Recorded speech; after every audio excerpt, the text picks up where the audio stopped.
Halo semuanya, selamat datang di micro learning kita kali ini. Di video ini, kita akan membahas topik penting dalam dunia perpajakan, yaitu rekonsiliasi biaya dengan SPT massa. Yuk, langsung aja kita mulai. Jadi, apa sih maksudnya rekonsiliasi pajak? Sederhananya, ini proses mencocokkan biaya-biaya yang dikeluarkan oleh perusahaan dengan kewajiban pajak yang sudah dilaporkan di SPT massa. Tujuannya supaya tidak ada biaya yang terlewat, dipotong atau dipungut pajaknya. Nah, sebelum masuk ke teknis, penting juga kita tahu siapa saja subjek pajaknya. Biasanya meliputi yang pertama, karyawan yang dikenakan PPh pasal 21, yang kedua, perusahaan dalam negeri yang bisa dikenakan PPh pasal 23, yang ketiga, pihak luar negeri yang dikenakan PPh pasal 26, yang keempat, penjualan barang tertentu kepada BUMN atau instansi pemerintah yang dikenakan PPh pasal 22. Yang kelima, penyedia jasa konstruksi atau sewa tanah dan bangunan yang dikenakan PPh final 4 ayat 2. Yang keenam, wajib pajak tertentu dengan penghasilan khusus, misalnya pelayaran atau penerbangan yang dikenakan PPh pasal 15. Jadi, intinya setiap jenis biaya bisa punya perlakuan pajak yang berbeda, tergantung siapa penerimanya dan jenis penghasilannya. Sekarang, kita bahas satu persatu jenis pajaknya ya. Yang pertama, PPh pasal 21, dikenakan atas penghasilan pegawai tetap, pegawai tidak tetap, penerima pensiun, atau bukan pegawai yang menerima imbalan atas pekerjaannya atau jasanya. Contohnya, gaji, tunjangan, honor, bonus, lembur, dan sebagainya. Lalu dipotong oleh pemberi kerja atau bendaharanya.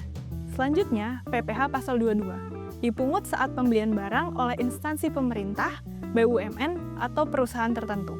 Termasuk juga pemungutan saat impor barang. Selanjutnya, ada PPh pasal 23. Dipotong atas penghasilan dari jasa, sewa, selain tanah dan bangunan, royalti, bunga, atau dividen. Tarifnya biasanya 2% atau 15% tergantung jenis penghasilannya.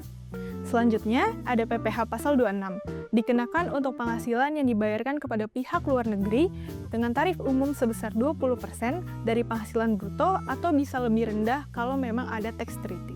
Selanjutnya, PPh pasal 4 ayat 2, berlaku untuk beberapa jenis penghasilan, misalnya sewa tanah atau bangunan dengan tarif 10%, jasa konstruksi dengan tarif 1,75% untuk bersertifikat kecil atau perorangan, 2,65% untuk bersertifikat menengah atau besar, selanjutnya 4% untuk tanpa sertifikat.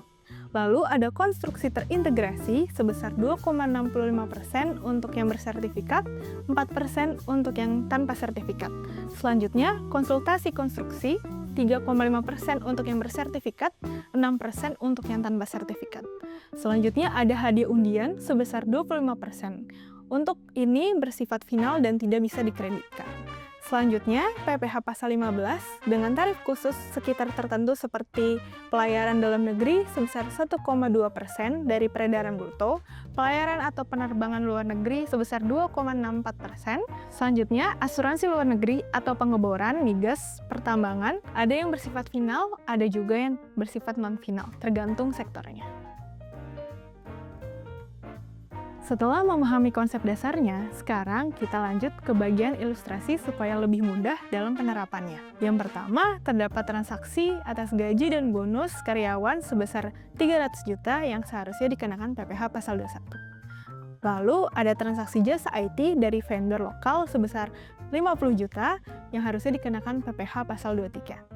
Selanjutnya, lisensi ke luar negeri sebesar 100 juta yang harusnya dikenakan PPh pasal 26.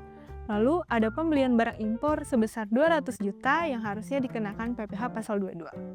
Lalu ada transaksi sewa gedung kantor sebesar 30 juta yang harusnya dikenakan PPh pasal 4 ayat 2. Dan ada transaksi sewa kapal pelayaran lokal sebesar 500 juta yang seharusnya dikenakan PPh pasal 15. Dengan rekonsiliasi seperti ini, perusahaan bisa tahu apakah semua pajak sudah tercatat dan dilaporkan di SPT massa dengan benar. Itu dia pembahasan singkat tentang rekonsiliasi biaya dengan SPT massa. Semoga setelah menonton video ini, teman-teman jadi bisa paham pentingnya memastikan setiap biaya sudah sesuai dengan kewajiban pajaknya. Terima kasih sudah menyimak dan sampai jumpa di micro learning selanjutnya.